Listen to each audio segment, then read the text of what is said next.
Grand Rising. This is a guided meditations and more with me today, Raan Oosha. And today I will be speaking to Ade about his spiritual journey. I met Ade about a year and a half ago on another podcast, and we kept in contact. And Ade interviewed me a few months ago. So we thought it would be interesting to turn the tables and speak to Ade about his spiritual journey. So this is a guided meditations and more. If you have any questions or comments, please leave them in the message board. Grand Rising, Ade. Grand Rising, Ron. Thank you for inviting me to this conversation. This is not something that I normally am used to doing. So this is a new thing for me. I'm used to being on the other side of the table. Has anything come up for you in preparation for this show, the fact that you're going to be speaking about your journey? You know, not really. There are some things that were and that were coming up like just naturally, but I forgot them all. So, you know, there was not much preparation. I don't think, but yeah, we'll just see where it goes. Okay. Well, I've got Ade's bio here.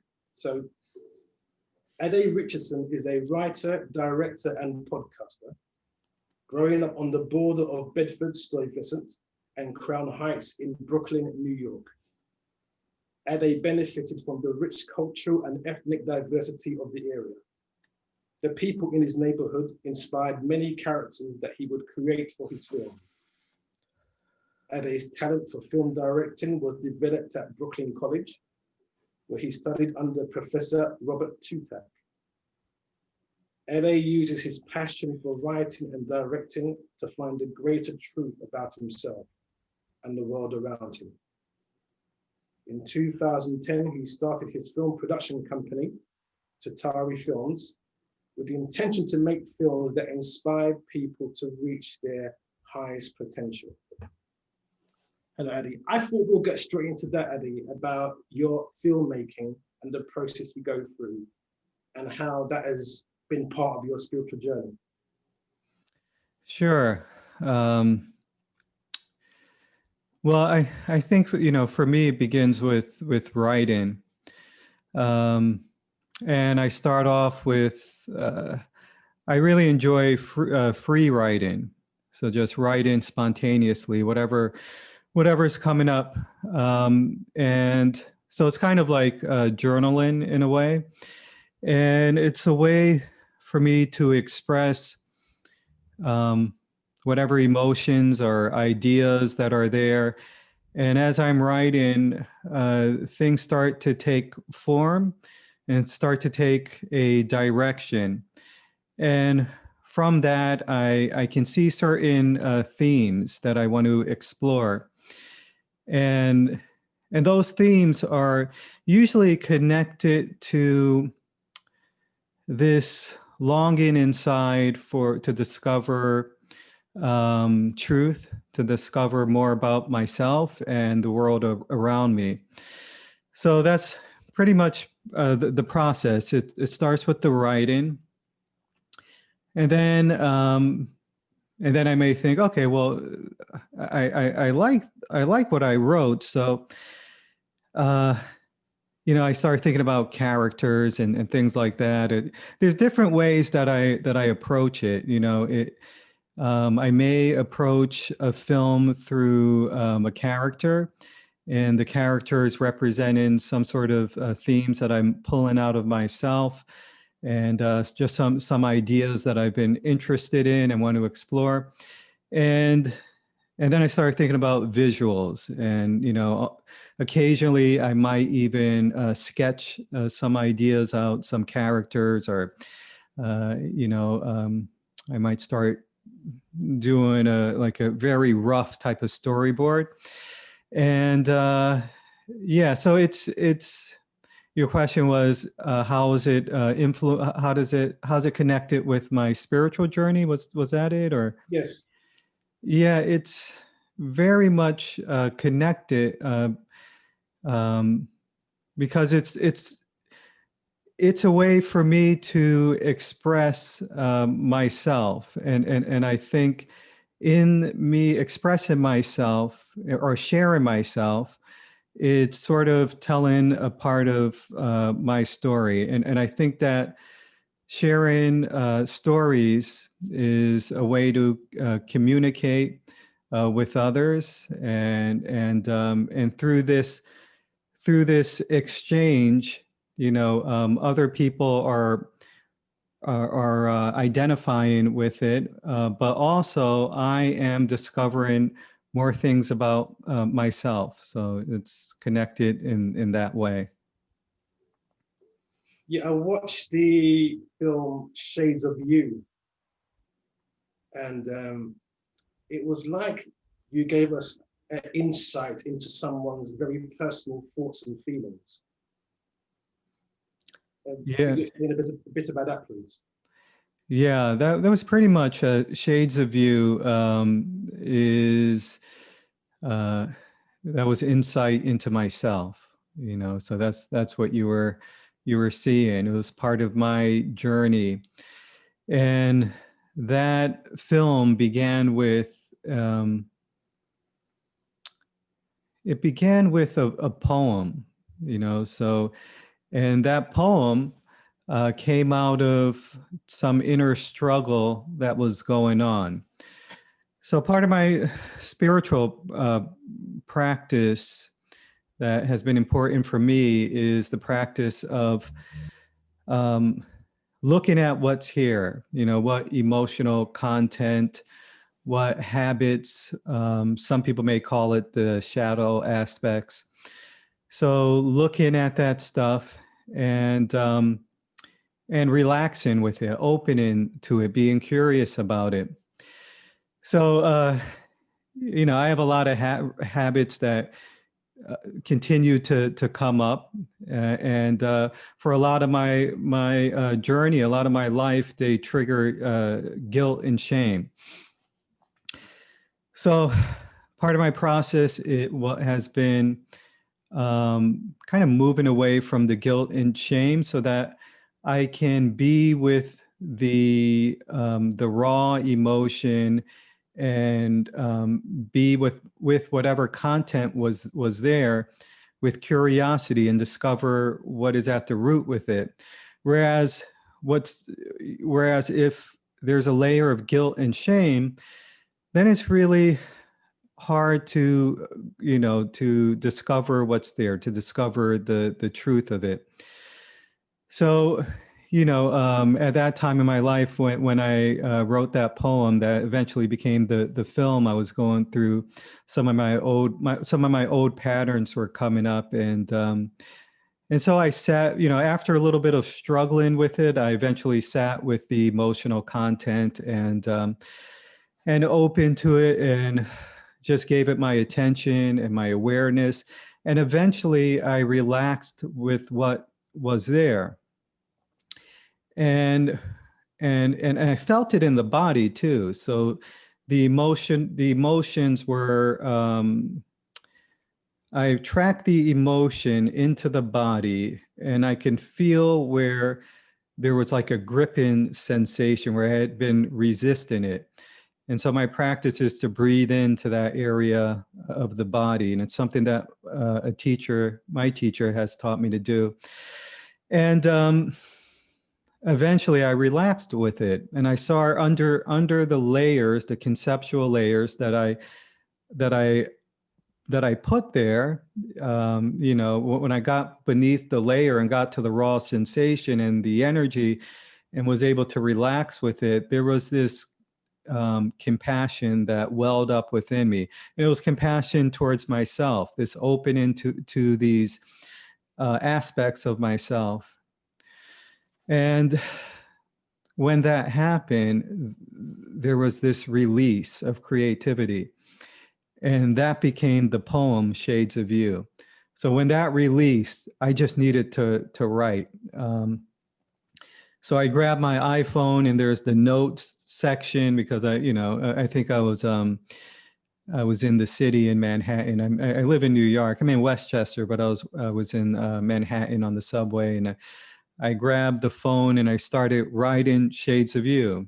And the first draft, I knew I had everything that I wanted to capture in that first draft.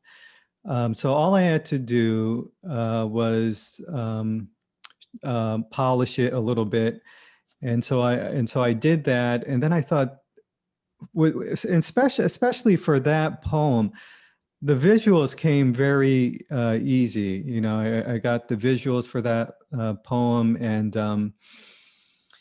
and how did it go after that? So I recorded the audio. My intention was to make a film, and I would narrate it. So I would do the narration for my poem, and put the images over the narration and some music. And then I was looking for an actor. And so I found Andrew Manning, who's the actor in this project, and I asked him, and he said, yeah, let's try it out. And then Andrew, I'm glad he said this, but Andrew said, I love the poem, but I think I should read it. He said, I think I should do the narration, because I sent him the audio track with my narration, and he said, I think I should do it. And he has a great voice, and he's an actor. And I said, and his reasoning made a lot of sense. He said, I think I'd feel more connected to it if I did the narration. And then, and I said, yeah, let's go for it. And he did the narration. We rehearsed, very little rehearsal. We talked about the concepts and things like that. And again, this was another part of the process where where it's essential to my spiritual journey, because it's that connection with another person who's reflecting back to me the things that I wrote in this poem that came out of things that I was experiencing. So he was reflecting them back and giving his take, and kind of we were co-creating this project, in this sort of yeah. So that's how it went. It was a really great project. One of I think it's my favorite film that I've done, because it part of my journey has been a journey towards wholeness, a journey from head to heart, so that's that captures part of that. You said about compassion for yourself. Could you explain more what that really means for you? Compassion for yourself. Sure. Well, I think, well, I'll explain it this way. This is an example I sometimes use. If a child comes to a mother, and the child is crying, or the child is expressing some sort of emotion, on a good day, the mother or father might give the child some attention without trying to fix, make the child feel a different way, without saying, no, that's wrong. You're wrong for crying. You're wrong for, being upset. On a good day, the parent might be able to offer this attention, loving attention. And I think when when we give something attention, that's an act of compassion. That's an act of love. You know, if someone's hurting and we give them attention, that's an act of compassion. And we see it on the large scale with what's going on in our country. You know, there's groups of people that have been discriminated against, marginalized, and many times they're trying to make their voices be heard, but a lot of times they're met with opposition. No, just get over it. No, you should just feel another way. So that's like the opposite of compassion. So the self-compassion is simply offering that attention, that loving attention, offering that air to yourself, to those aspects of yourself. So if I'm feeling scared, if, you know, if I'm feeling panicked, you know, or whatever is going on, you know,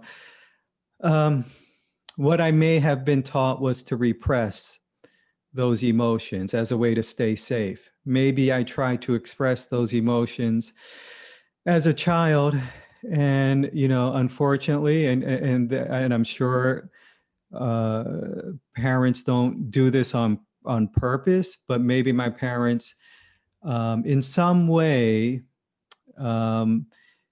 gave me the idea that my emotions aren't welcomed and that I won't get love and safety if I express them.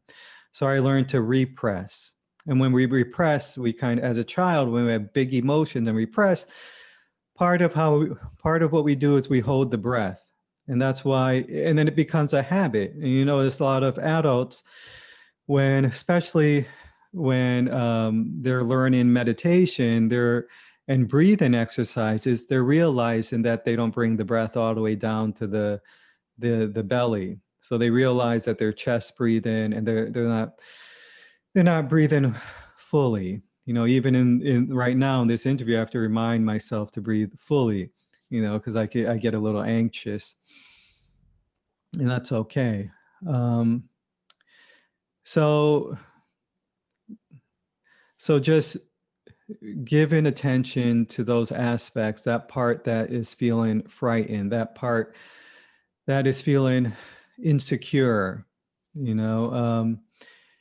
So, you know, usually many times when I'm feeling angry, you know, in relationship, or when I'm relating with someone at work, or with, you know, in an intimate relationship, if I feel triggered and I react with anger, and if I take a step back, I may notice that under that anger is a mask for another emotion. Maybe under that is the feeling of not feeling good enough.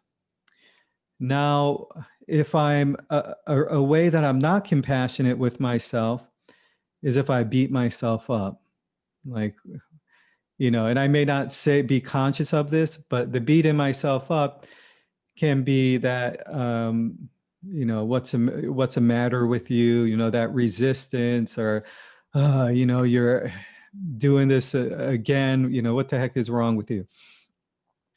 Compassion is, okay, that's curious. You reacted that way, and let's see what's underneath that, and giving attention, being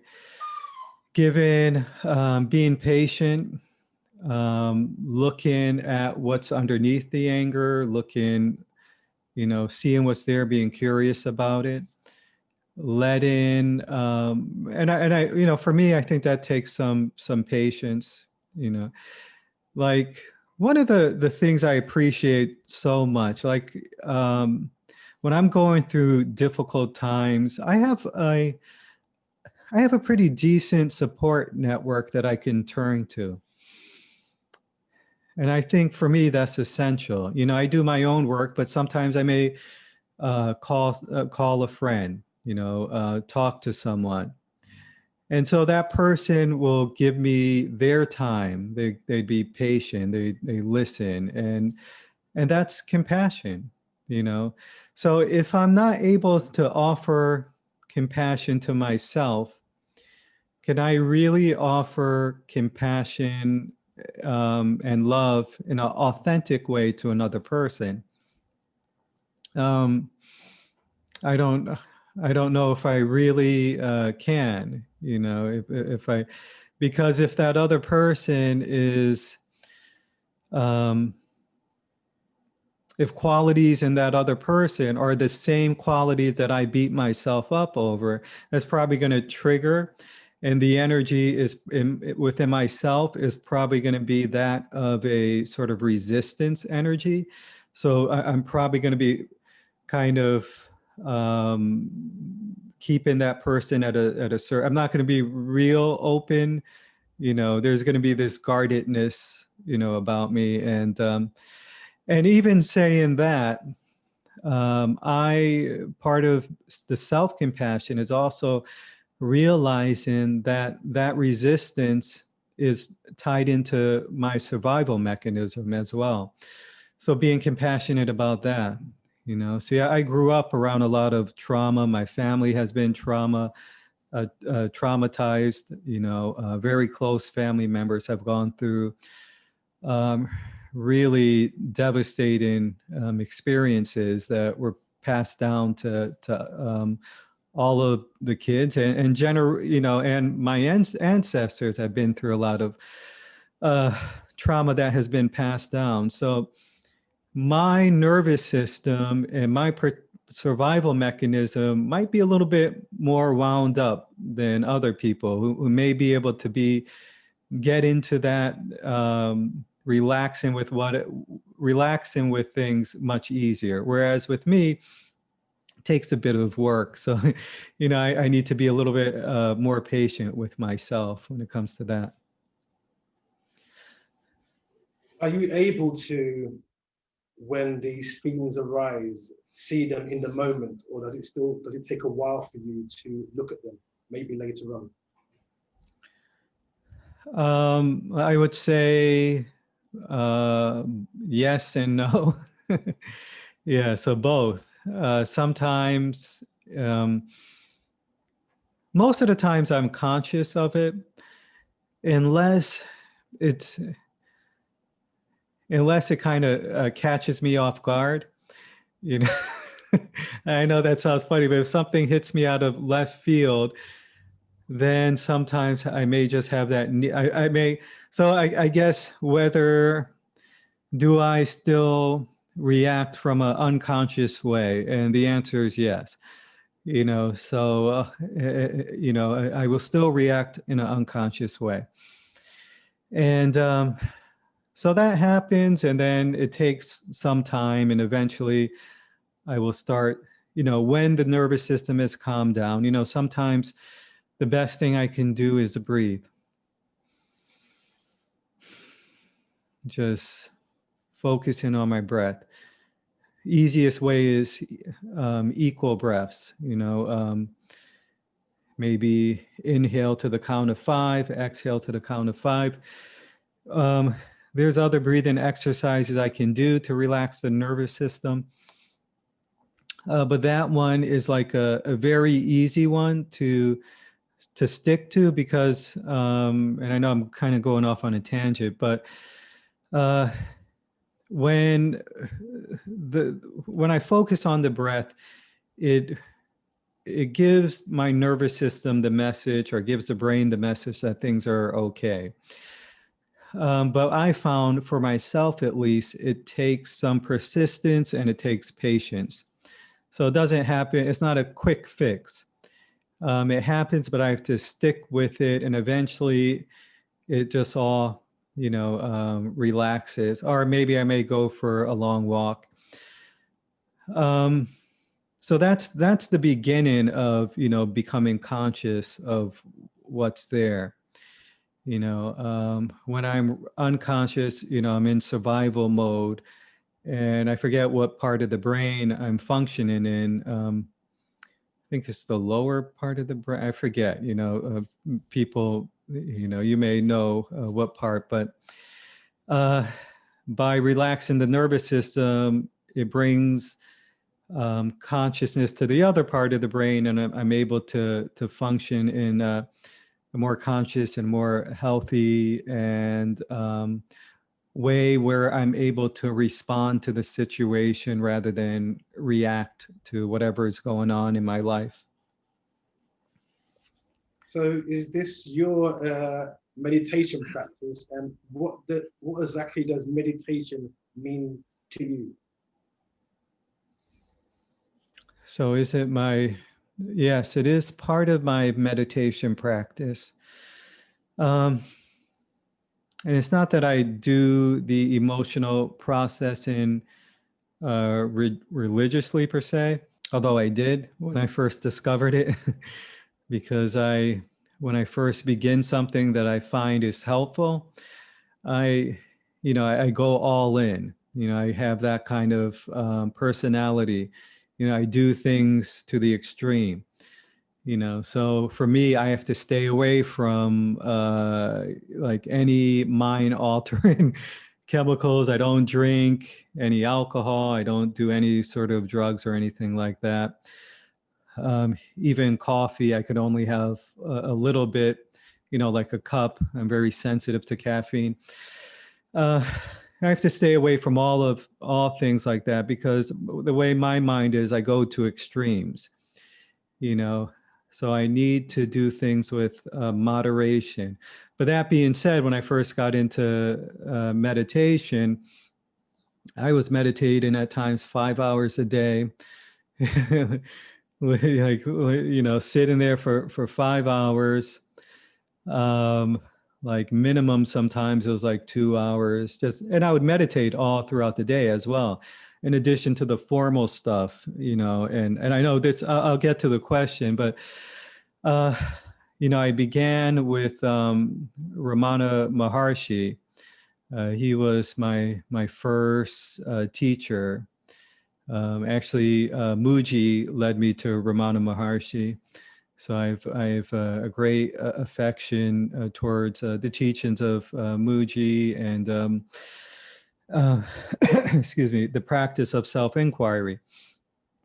So Ramana Maharshi, when I discovered him, I read the little pamphlet. It's free if anyone's interested. The PDF. Who am I? I'm not sure if you've read that, but excuse me. So and I was already discovering some of this with the following the pointers of Muji. So when I picked up Who Am I, it just clarified this knowingness. It pointed to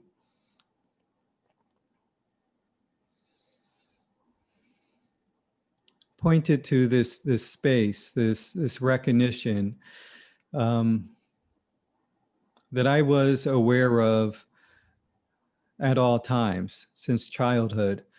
There was this knowing. So whenever things would go, something difficult would happen in life, I wasn't conscious of this, but there was this knowing, okay, there was this part that was always, well, things are just fine. Things are okay. I couldn't put words to it, but, so that enabled me to continue to have hope, to continue to go through the difficulties of life and the different things that I went through. And so when I read Ramana Maharshi's Who Am I, he pointed to that. But there was always this doubt, which is connected to this feeling of not being good enough, feeling of I don't deserve good things. So there was this connection of, well, okay, well, like that's the treasure, but I'm not deserving of the treasure, which was already there. So I'm already the treasure, but there was like this thought, this feeling of doubt. Well, I'm not deserving of it, so maybe that's not it. So I have to keep this little egoic thing to keep the searching going. And to get back, and maybe we could revisit that, but to get back to your question, and maybe this ties into the emotional processing part of the practice. Part of that is tied into observing that feeling of not being good enough. So giving that attention with compassion, seeing what's there, so that when I can kind of include that into the mix of things, so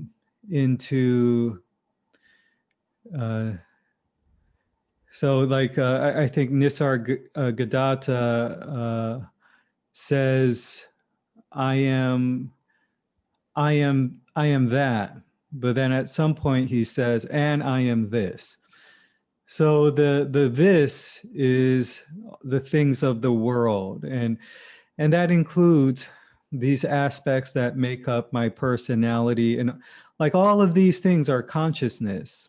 All of these things are part of who I am. So part of my journey is when I can relax with these resistance to the insecurities, the part that feels undeserving, the part that feels doubt.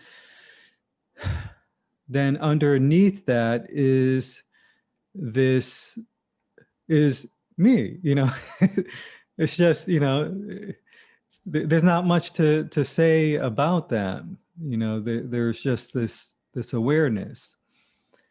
When it's, and this is just my opinion from my perspective and from my leg on the journey, which I'm willing to, you know, change or upgrade as more things are revealed. So I just want to say that.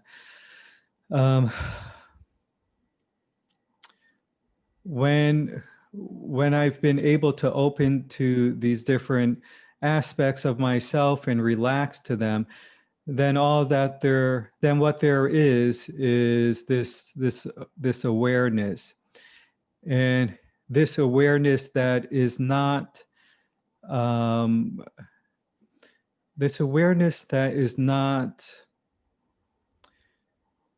going into the let me see if I could, you know, put this into words. This awareness that is not in this becoming mode, you know, like this. So consciousness can become, you know, can become all sorts of things. It can like when I am feeling, when I'm in the dramas of life, when different circumstances are happening, let's say I get into the argument with someone and I'm feeling horrible, and oh my gosh, I can't believe I did that, and I'm caught up in that drama. This is consciousness as well, you know, that is kind of taken on this, you know, this drama, as well as, so it's in the drama as well as not being in the drama at the same time. And so it's really, when I think of it, it's really incredible, you know, it's really like extraordinary that we can do this, that we can have this conversation, that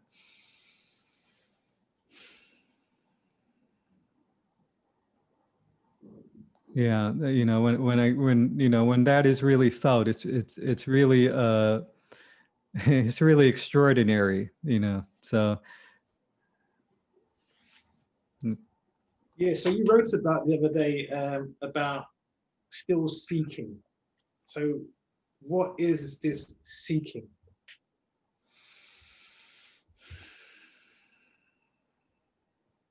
hmm.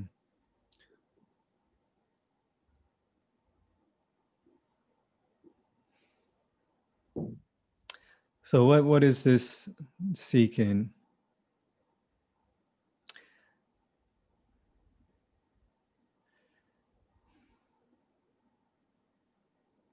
So the seeking, as far as I can see, is trying to find my, see, when I speak about it, it sounds quite ridiculous.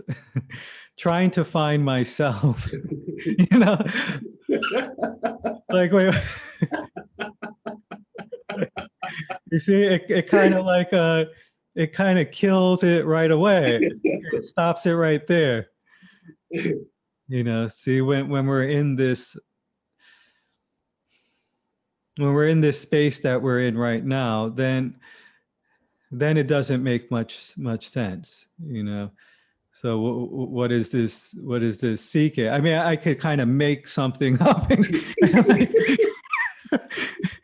like, use my imagination, and but that's kind of like when I'm fully being fully aware that it's that the seeking is made up in a way. When we're in this space, then it has no real value at all. It has no um, it has no substance. Like I could say something, and it would pretty much be like the words will be coming from my mind. It wouldn't be coming from you know, this space. So, Yeah, I can say a few, you know, if I can, what I would say is trying to find myself, um, like trying to find myself, trying to in other things, you know. So so trying to find myself in other things, and then discovering that I'm not there, you know, because obviously, I'll give an example, and that's from the reading that you that post that I wrote. So you know, part of the post was I was part of that post came from meditation. You know, it came out of my meditations. I was sitting in meditation, and you know, there's a lot of talk about the date 12/21, and you know, the big astrological importance in it, and in spiritual uh, relevance, and a shift that's taking place in our world. So for the last few days, as I was, and this usually happens at night when I'm laying down for bed, I have a lot of energetic stuff going on, you know, and I don't like to talk too much about it, but like I pretty much feel like when it goes on, I kind of feel like someone plugged me into a wall, like I'm a battery, and a surge of energy is running through my body, and and this happened like haven't had big impacts of it lately, but it happened a few days ago on that date. And so the mind was, oh, this is it, you know, like, hold on for the ride. Here we go. Going into you know, so, so then, you know, the question is, well, going into what? What is it? You know, what am I going to like just go be like plugged into the wall, like feeling this, like my body won't maintain that. I mean, because it's exhausting after I go through those experiences. I feel drained after. It feels very blissful, very nice. But after, it takes some recovery time. And then it brings up a lot of stuff as well. So I feel more sensitive. So at first it feels really nice, but then there's a crash in that comes after. You know, but like I said, I like to go all the way. So when I'm in it, I'm like, yeah, I'm gonna just, you know, but then there's this knowing this isn't it, you know, unless, because if this was it, I'd be shortchanging myself because I'm experiencing this now and it's nice, you know, but what am I just going to be like that for the rest of my life? The body, I couldn't be like that while holding this physical body. It would never work. You know, the body wouldn't be able to wouldn't be able to survive through that. So then it was just another thing I check on my list. I realized I was looking for myself in that. So it was also comforting. Okay, well, that's not it. And so I didn't have to make that a big deal.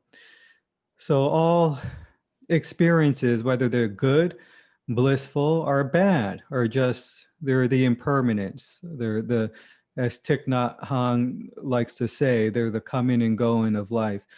They come and they go, like this too shall pass. So that's one of the, I think, important truths in life, that the impermanence. So things come and go. Eventually this body comes and goes. And not to hold on to those things.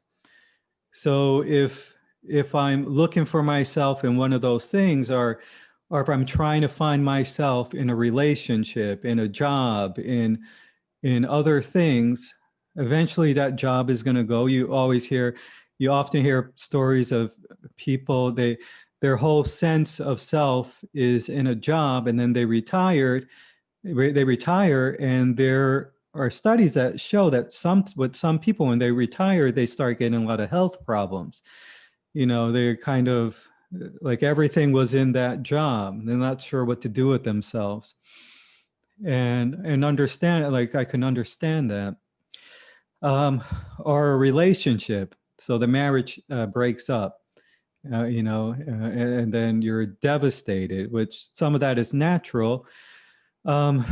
But if your whole sense of self was put into that relationship, then it may be even more difficult. So when I'm seeking myself in other things, then I just need to remind myself that those things come and go. So is this self that we're seeking, is it something that comes and goes? Then it's not really a grand self if it just, if it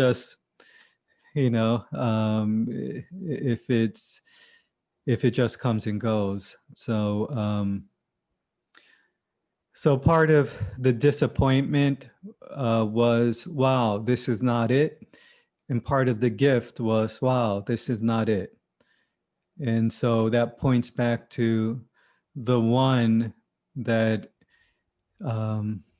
is noticing all of this, the one that is these words are coming out of, these thoughts are coming out of. So it points back to that. And then the noticing that, oh, okay, well, I'm already myself. And then the noticing of the thought, well, how do we capitalize on that and hold on to that?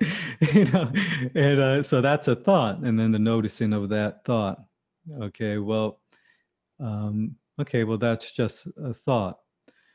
And so the thought is another one of the impermanent things in life, the coming and going, the this too shall pass. And then the things that are going on in the body, the nervous system, the feeling of resistance of, oh no, I had that thought. So there's a thought, and then there's a, oh no. So now I'm going to lose myself. Now that I'm speaking it, it sounds ridiculous, but then the body may feel it still, depending on how you were wired, how your nervous system is.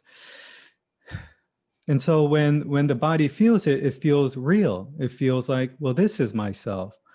I'm this contracted thing, this contracted, person. That's how it feels. But then this body will go. This body changes. This body was once young. This body has gone through all sorts of changes. This body may feel contracted at one moment, and then the next moment it doesn't.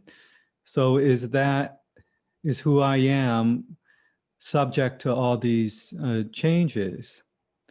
Well, my answer is yes and no. Because there's this power, and again, I'm just speaking from my perspective, there's this power of of consciousness to take on all of these forms and all of these experiences, which is the which is a miracle, basically. You know, it's really extraordinary that this what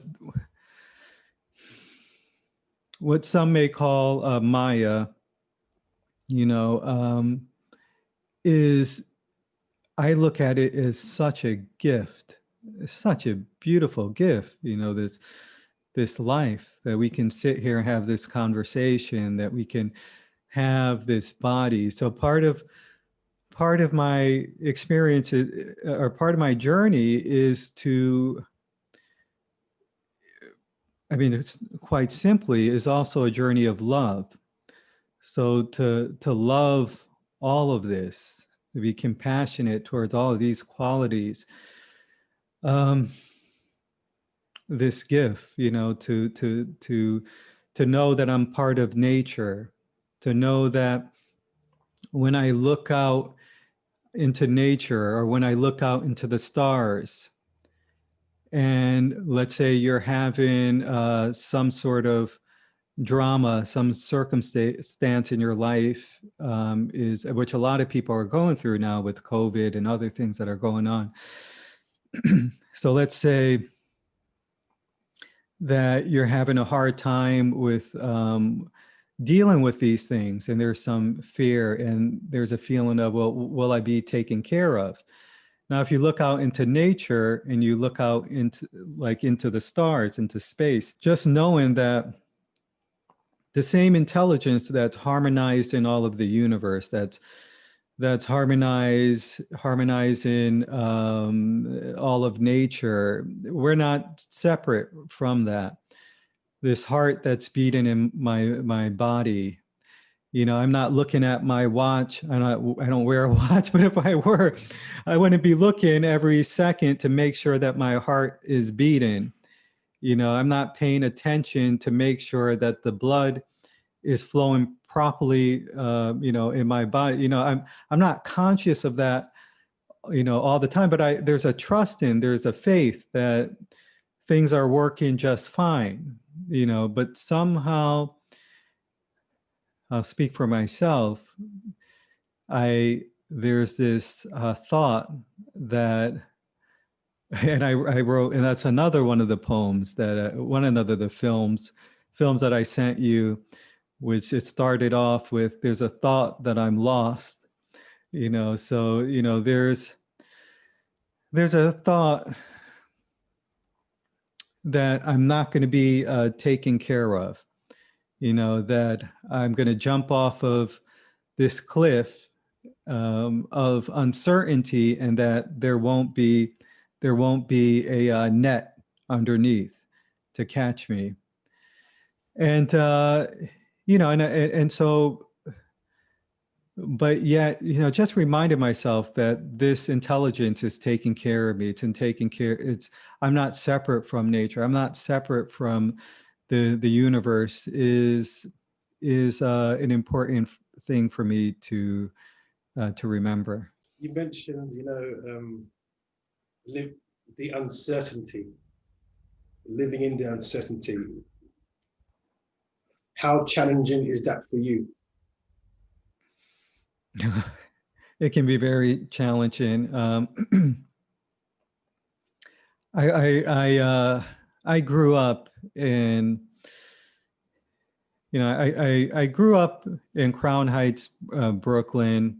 That was my beginning in the 80s. And it was, at that time, it was like one of the worst areas in Brooklyn.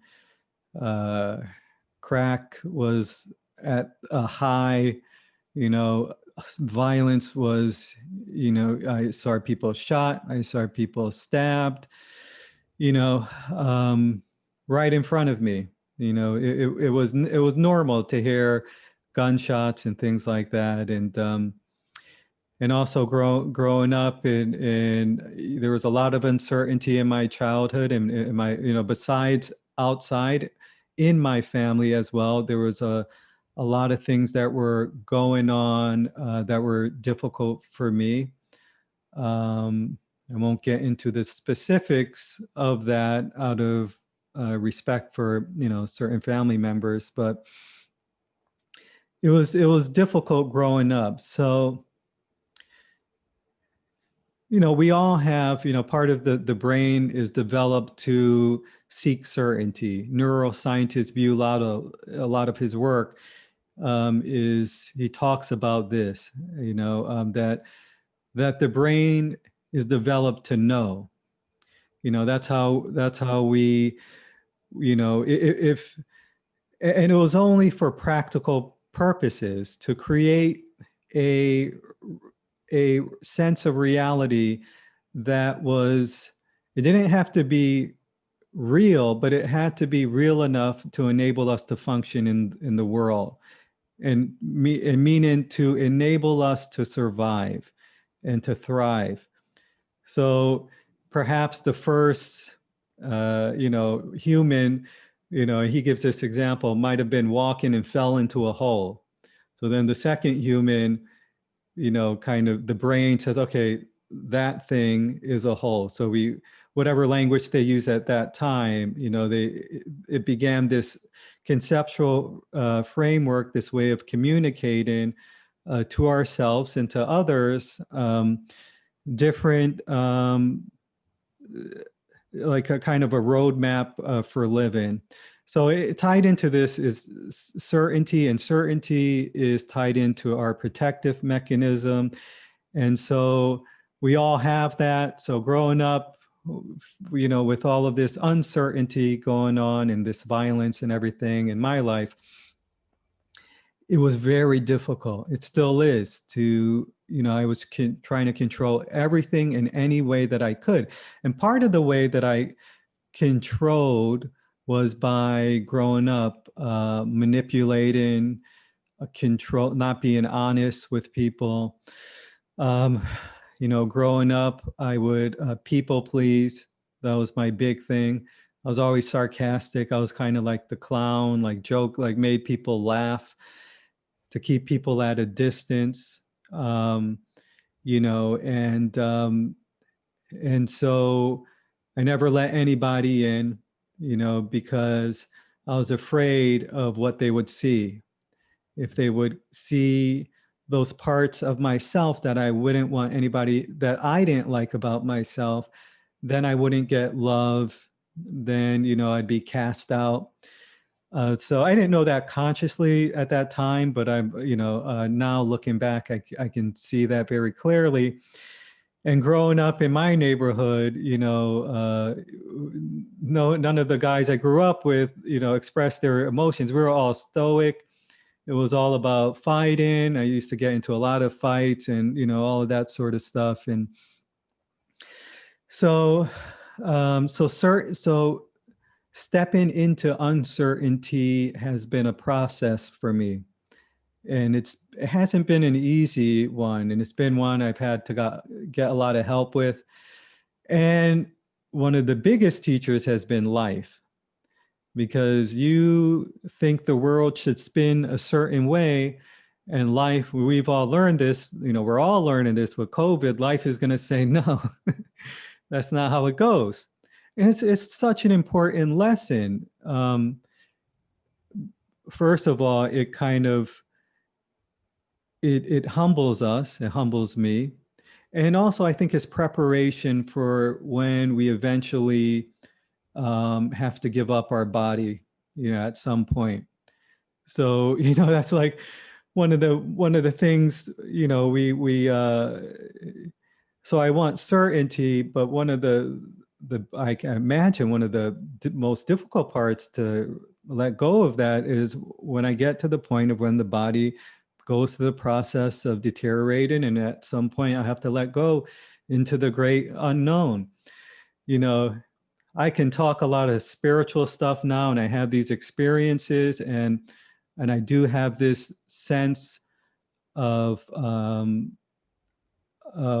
awareness and everything else, but I don't know what's on the other what's on the other side of that veil per se.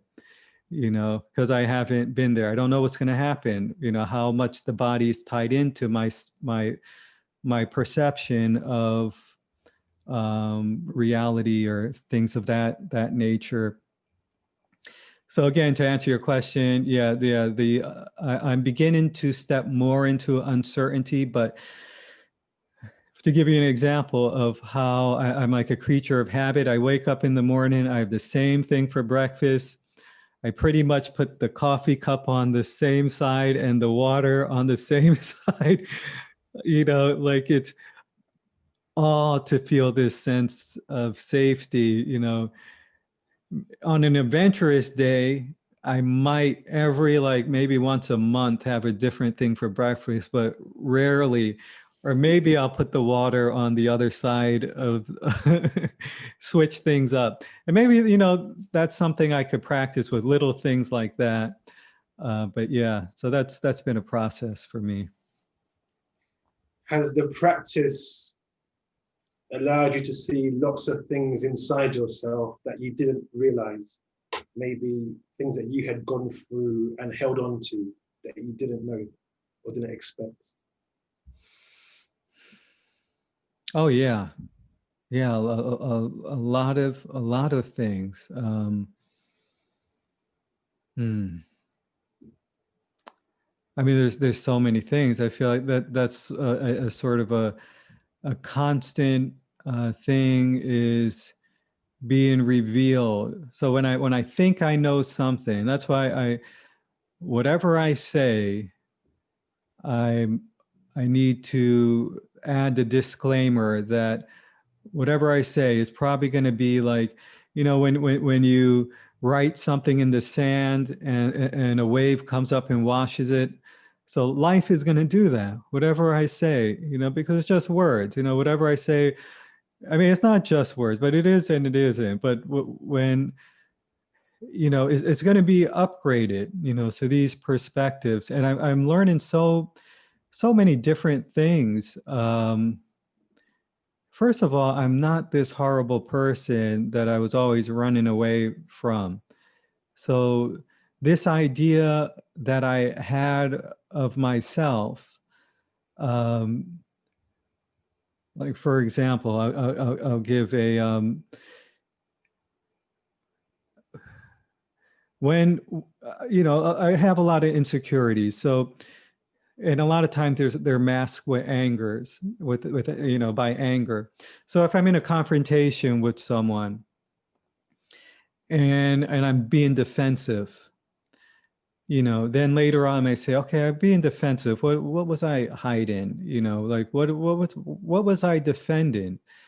And then I like, why am I continuing to blame this other person and focus on them? It's not helping me. It's just kind of fueling this resentment and maybe giving me this brief feeling of, you know, this righteous anger, like, yeah, I'm right, and this person. But there's this knowing that that's not truth, you know. And not to say that there's something wrong with anger. There's times where, you know, it's justifiable to be angry. But I, you know, in certain circumstances, I may look, okay, well, I'm feeling this fear and anger, a lot of fear. And so I may look and see, okay, well, why do I feel that? Like, what is it triggering? And maybe it's triggering this feeling of not feeling good enough. And that was always, oh, I don't feel good enough. So I may look within and notice this feeling, not feeling good enough. Now, this was what I've been running away from my whole life, to the point of I didn't even realize that it was a feeling of not being good enough.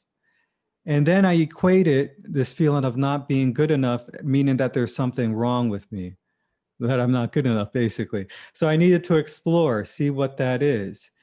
And so I learned something about what I learned about myself is that if I look within this, if I feel the emotion, first of all, I learned that it's okay to feel the emotion of not feeling good enough. okay, feel it. If I need to cry, I can cry. And then I go deeper into the emotion, into the body. And this is where it gets really interesting.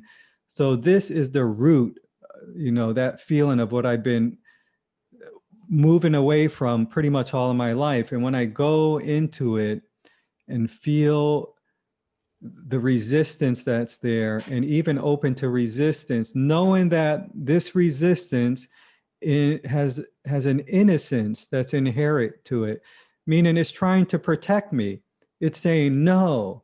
So the ego isn't discerning that there's not a lion chasing me or someone trying to kill me. It's just saying danger, there's danger.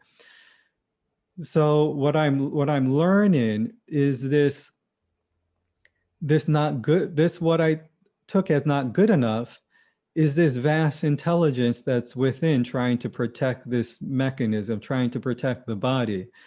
So it's like, and when I look into that, then I can, okay, so it's this resistance, and I breathe into it and I give it, then I notice that there is this power of directing consciousness to this area just by giving it attention, not by doing anything, not by trying to make it change, not by trying to make it move, just by giving it attention. It's communicating that it's okay to relax. And that energy begins to free up. That aspect of myself begins um, to continue whatever journey it is trying to, excuse me, is trying to make. And so I learned that it's just energy, awareness, consciousness, and energy. And so, and maybe the energy takes on a different flavor. So certain energy may be warm, it may be hot, it may, but it's just energy. It's neither good or bad. That's the ego labeling things. Well, I'm good. And it's not I am good or bad. Like, so it's through all of that.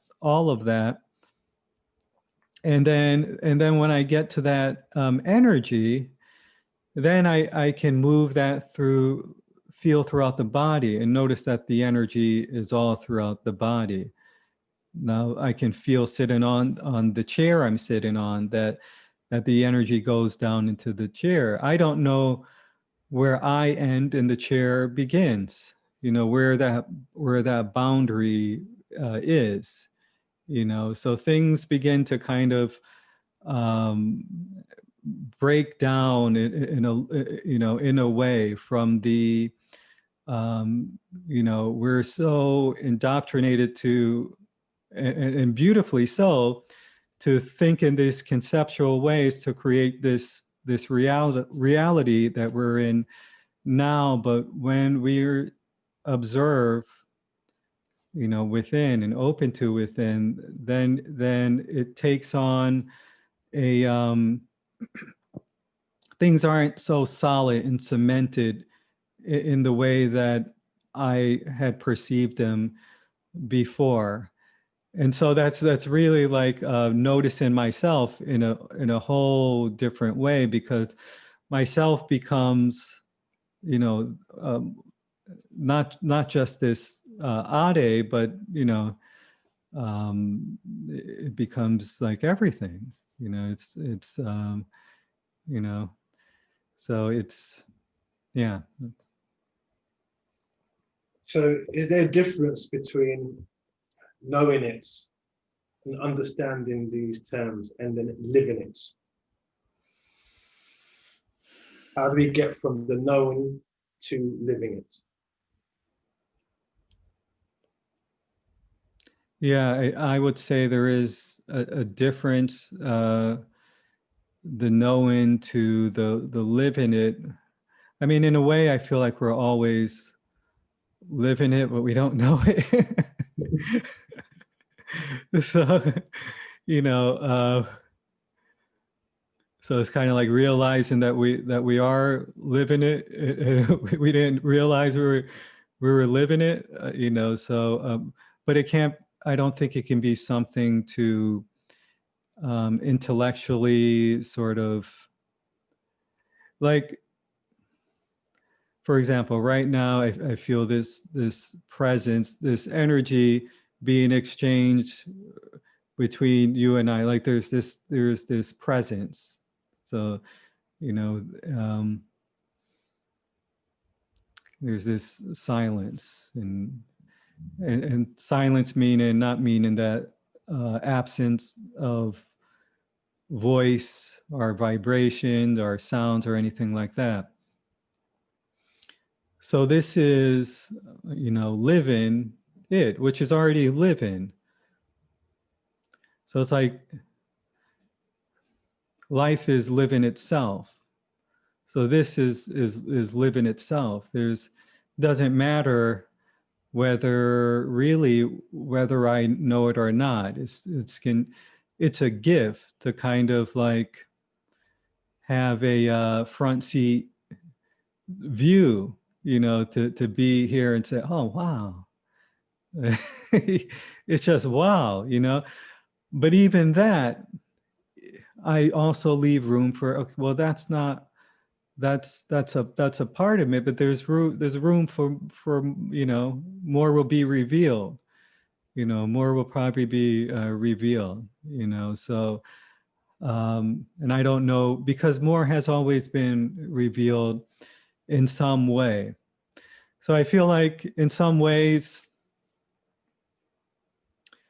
and you know, it's hard to put these things in words, but I'm just for the sake of speaking, it's like, okay, Ade, here you go. Here's some more. You know, so like you can have a little bit more now, a little bit more now, and you know, but those are just words, you know, but that's just speaking from my experience. Now, you know, some people say, well, the result of you know, in the spiritual circles, they may say if you're living it, you would see it manifest in certain ways, and people talk about manifestation and you know, all of these, and kind of even in material ways and things like that, and I don't know about all that, you know. I'm a skeptic. I've always been a skeptic, and I'm a skeptic, you know, until I kind of touch things, like have direct experience with things, that I'm not cynical, but I'm a skeptic, you know, kind of like, I like kind of being like a scientist, you know, in a way. Um, and I feel like it's the safer thing for me. So, you know, that's just the way that I'm built. But some people say you know, it will manifest in different ways. I do think it does manifest in more compassion, love, and these qualities. I think that's true. Um, it's been true for me, from my perspective. You know, if you want more of the truth, you'd have to ask my family, see what they what they have to say. They might have a different version of it. You know, maybe they'll say, "No, he's really irritating," or whatever. And you know, so you know, and there's always, and I'm okay with that. There's always more work to be done. You know, always. I don't think the quest and human evolution um, need to be two separate things. You know, I think I could, you know, someone say, hey, you're being an a-hole or whatever, you know, I can say, okay, well, in which ways am I doing that? You know, I still, you know, or hey, go take out the garbage, or, you know, do these sort of things, or, you know, there's something beautiful about the mundane things in life that in the beginning, when I was meditating, doing the 5-hour meditations and like going really, I was trying to transcend everything. I was bypassing everything. And, you know, I kind of enjoy washing the dishes and, you know, doing things like that. Uh, I get irritated my kids may irritate me. Sometimes I may snap and then feel remorse after that, or still have the things that come up for me. So, perhaps if I'm more evolved on the spiritual, realm, that these things will lessen. I don't know. I assume they will. Seems like they have, and I assume that they'll continue to lessen as I go along. So. Thank you very much, Ade. I think this is a good point to leave for today. I didn't actually get around to asking you some questions, so maybe another time we can do it again, if that's okay with you. Sure, and thank you, Ron. Thank you so much for. I enjoyed this very much. Just being present here with you, and this opportunity to share a little bit of my story, my journey, and before we do close, I wanted to know if you can share just briefly. Let us know, kind of fill us in with the book that you're working on, because I'm going to have you, we're going to switch seats again, and maybe, first of all, maybe give us the name of your partner, and maybe a brief intro to what to as to what to expect. And we're going to have you on for a full interview, but I thought maybe you could just share about that. Thank you. Well, I'm creating a book with my friend who's an artist. Her name's Antoinette, and it's about a character who sees the world in a unique way. She loves how she looks. She loves her giant afro hair. She loves her skin. And it's someone who has not been tainted with the what's good, what's bad, what's right, and what's wrong. So I've written the text, and at the moment we're working on the illustrations, but it's been a journey of fun and creativity. So I'm really enjoying it. And the aim is for the book to be out in 2021. And Antoinette and I would love to come on to speak about it. So that'd be great. Great. Yeah, I look forward to having you. So, yeah, so you want to take us out? Okay. So thank you very much for this interview. Myself, Raan, Oosha, and brother Ade Richardson on Guided Meditations and More. You can find the short film we talked about, Shades of You, on Ade's site and on my site and on YouTube. And you can contact Ade on Facebook. Anything else, Ade? Yeah, on YouTube as well. Yeah, and you can also find me at Satari Films LLC.com, and I'll post links to all of those underneath this video. So there'll be links to my work and my website for whoever is interested. Okay, well, thank you very much. It's been a pleasure. Thank you. This is great. An honor to be the host of Guided Meditations and More. Thank you. Thank you so much. I appreciate it.